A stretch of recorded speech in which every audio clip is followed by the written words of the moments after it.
Salutare tuturor și bine ați revenit la un episod. Numele meu este Tony și astăzi vă voi arăta cele mai bune exerciții de spate. Să facem spatele ăla de cobră cu greutatea corpului. Trebuie să-l facem să arate cât mai V-taper, să zic așa, adică să aibă cât mai mult forma aia de V. Pentru că spatele, sincer să fiu, este cel mai important mușchi, după părerea mea, pentru un fizic estetic. Așa că vom folosi exerciții cu greutatea corpului, desigur, și vom folosi exerciții la care nu ai nevoie de altceva decât de o bară de tracțiuni sau de o pereche de inele. Vom începe, desigur, cu tracțiunea pentru că vrem să targetăm partea asta a spatelui prima dată. Latissimus dorsi se numește mușchiul acesta și desigur că tracțiunea este cel mai bun exercițiu pentru acest mușchi, dar trebuie să avem grijă când facem aceste tracțiuni, pentru că nu le facem așa. Eu nu recomand tracțiunile astea pentru latissimus dorsi. Astea sunt mai mult pentru umeri dacă vreți să faceți. Cele pentru latissimus dorsi ar fi să venim jos, în dead hang, de aici să facem retracția asta și după să plecăm în tracțiune și să lăsăm jos pe negativ ușor și sus și să venim ușor.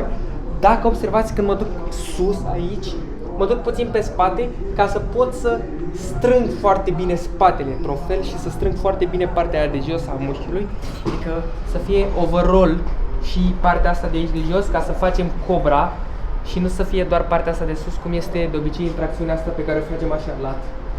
Știu că deja îl știați, doar că sunt anumite tehnici pe care trebuie să le folosiți și să le implementați atunci când faceți tracțiuni. Spre exemplu, din dead hang, încercați să nu le faceți așa.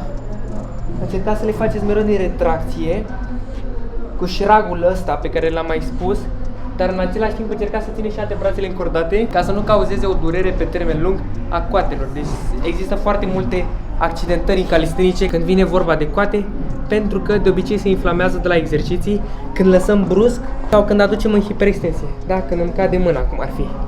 Oricum, ăsta este primul exercițiu.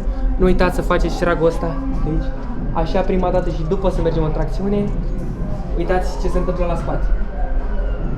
Sunt în dead hang, trag și aduc aici.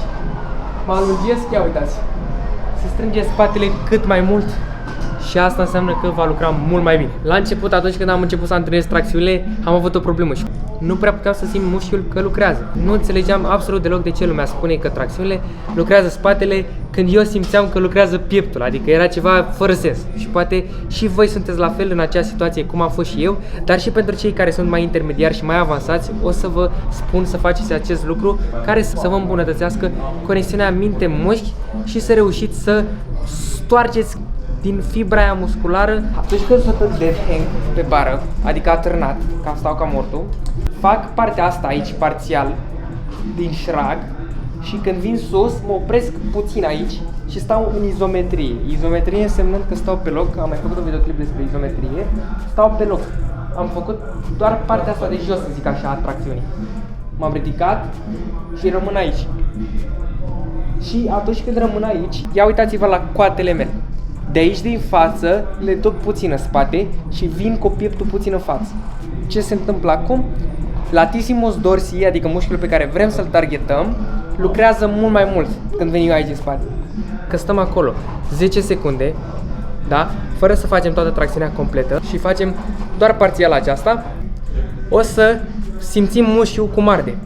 Cu ce ne ajută asta? Este că atunci când vom face tracțiuni și venim sus și strângem și venim jos, nu doar că o să simțim sus, adică în partea aceea completă la tracțiune spatele, o să simțim și când pornim de jos, adică de-a lungul mișcării noi o să simțim spatele că arde, ceea ce este perfect, asta și vrem, să știm că mușchiul pe care îl lucrăm, lucrează. Deci asta este tracțiunea și încă un lucru, dacă vrem să le facem mai grele puțin și să îmbunătățim conexiunea minte-mușchi, hai să le facem în L-sit, ori în L-sit așa, da? Dar sunt foarte grele astea, așa că recomand pentru început să le faceți așa.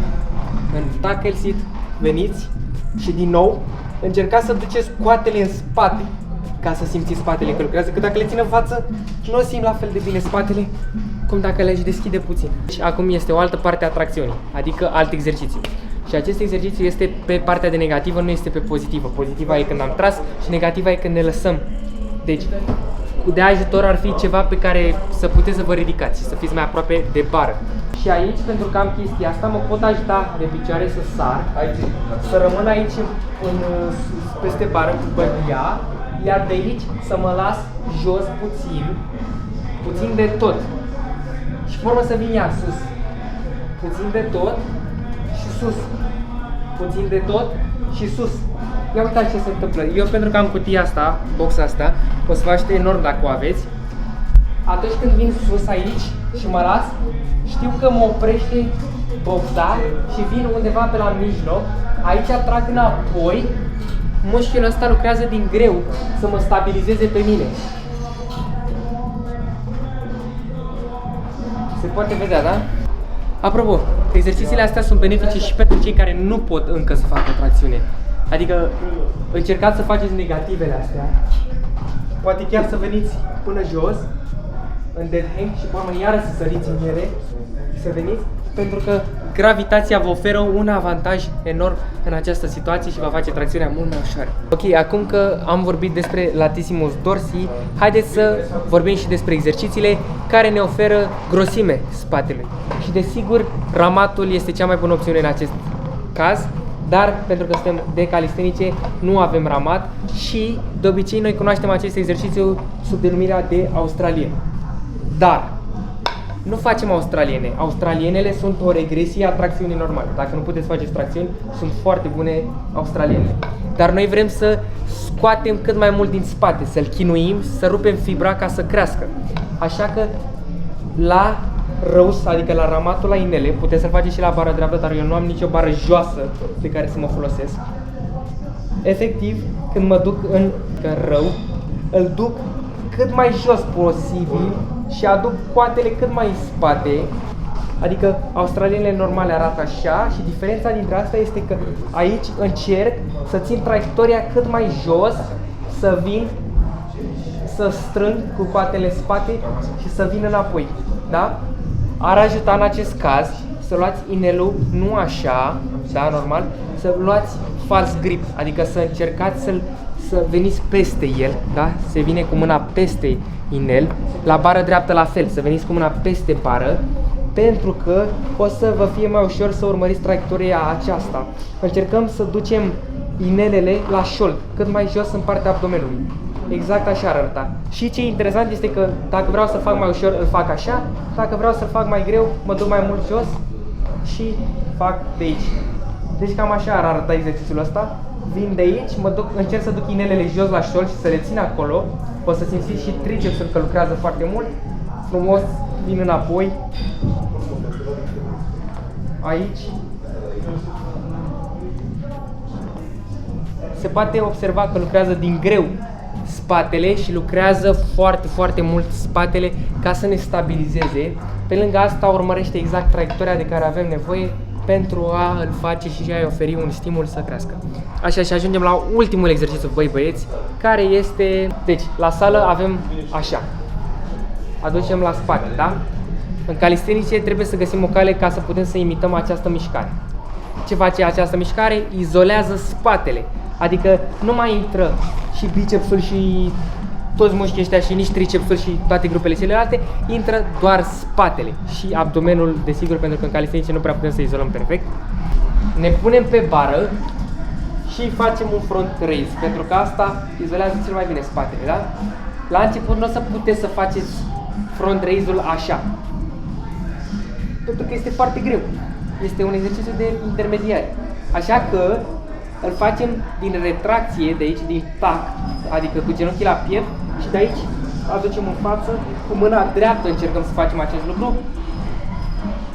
Ia uitați ce se întâmplă la spate, latissimus dorsi, da?